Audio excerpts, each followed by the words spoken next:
বক্তব্য আসলে সবাই আমাদের সংক্ষেপে দরকার।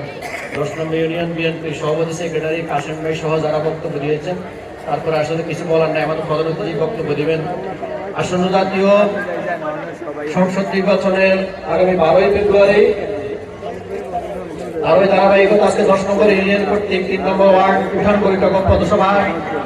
আজকের এই পথসভা উঠান বৈঠকের সভাপতি ও প্রধান অতিথি আগামী 12 ফেব্রুয়ারি জাতীয় সংসদ নির্বাচনের নারী শীর্ষের মনোনয়ন জনাব সাধারণ সেলিম ভাই ও বিশেষ অতিথি রামগঞ্জ উপজেলা বিএনপির সংগ্রামী সভাপতি মোজাম্মেল হক মজু ভাই সহ উপজেলা বিএনপির সাবেক নেতৃবৃন্দ ও আমার সামনে মা বোনেরা ও 10 নং পাট্রা ইউনিয়নের ছাত্রদল যুবদল ও অঙ্গ সংগঠন নেতৃবৃন্দ সহ সবাই আমার সালাম গ্রহণ করবেন। আসসালামু আলাইকুম। আসলে আপনাদের সবার কাছে একটাই অনুরোধ, আগামী 12ই ফেব্রুয়ারি যে নির্বাচন, গত 17 বছর আপনারা কোনো ভোটাধিকার দিতে পারেন নাই, ভোট কেন্দ্রে যেতে পারেন নাই। আমরা গত জুলাই বিপ্লবের মাধ্যমে বাংলাদেশে একটা গণতান্ত্রিক সরকার প্রতিষ্ঠার জন্য আন্দোলন করেছি। তারই ধারাবাহিকতা এই সরকার আগামী 12 তারিখে আমাদের যে নির্বাচন ঘোষণা করেছেন, আমাদের জনাব তারেক রহমান যে একটা কথা বলেছেন যে আগামী নির্বাচন আমরা অশুভ শক্তির সাথে লড়াই করে আমরা চলবো। তারই ধারাবাহিকতা যে অশুভ শক্তি যেটার মতো বলেছেন আপনাদেরকে, ওটা আপনাদের যত দিন দিন ভোট সামনে এসেছেন তা দৃশ্যমান হয়ে গেছেন।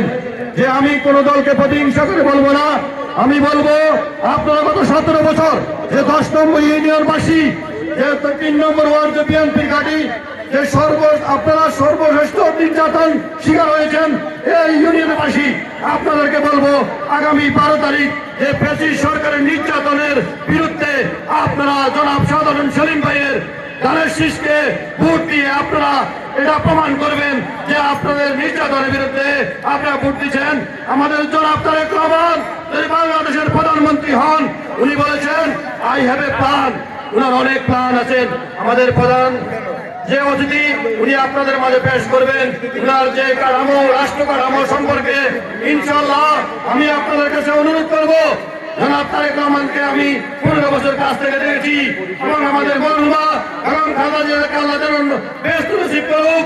আমি জিয়া পরিবারের দ্বারা আরাফাত রহমান কুকুর সহ এবং যে আমাদের আধুনিক রামগঞ্জের উপকার জিয়া সহ আমাদের পাহাড় ভাই সহ এই অত্র ইউনিয়নের গত পরশুদিন মারা গেছে শিবন ভাই সহ আমাদের সকল নেতৃবৃন্দ এবং যারা জুলাই যোদ্ধা এবং গুম খুনে যারা ফ্যাসিস্ট সরকার আমলে জীবন দিয়েছেন, শহীদ হয়েছেন, তাদের আত্মার মাগফিরাত করছি।